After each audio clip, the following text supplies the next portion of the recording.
avantages. Je mesure donc pleinement la dimension stratégique, régalienne et hautement sensible de ce département ministériel, dont Feu Djibo Leyti Ka, paix à son âme, disait à juste titre qu'il constituait la colonne vertébrale de l'État. Notre pays, le Sénégal, demeure un havre de paix, de stabilité dans un environnement régional fragile, exposé à des menaces multiformes, des agressions, violences urbaines et en milieu rural. Notre priorité sera d'assurer le bon ordre, la tranquillité et la sauvegarde des personnes et de leurs biens. Nous devons davantage remettre en selle l'ordre, le civisme entre autres, la sûreté, la salubrité et la tranquillité publique. Je le dis avec toute la gravité qui s'y est. Ces objectifs seront au cœur de notre action.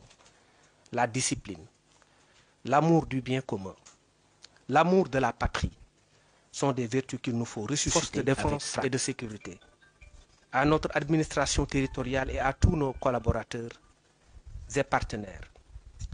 Je leur renouvelle toute mon affection et les rassure qu'ils trouveront en nous un collaborateur sincère et prêt avec eux à atteindre les objectifs qui nous sont assignés, le tout sous la haute direction du président de la République et de son Premier ministre.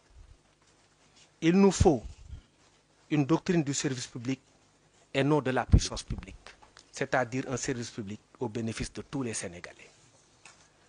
Nous devons donc créer un climat propice à la réussite de nos actions.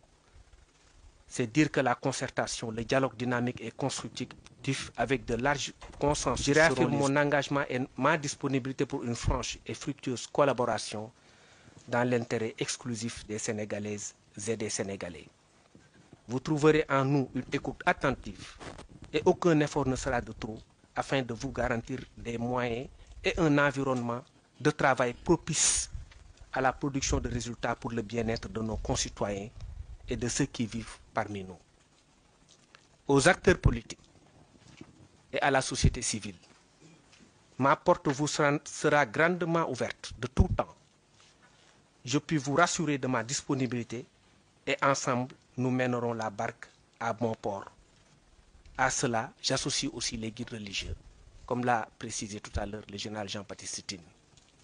À tout le peuple sénégalais, nous serons à votre service. Je vous remercie.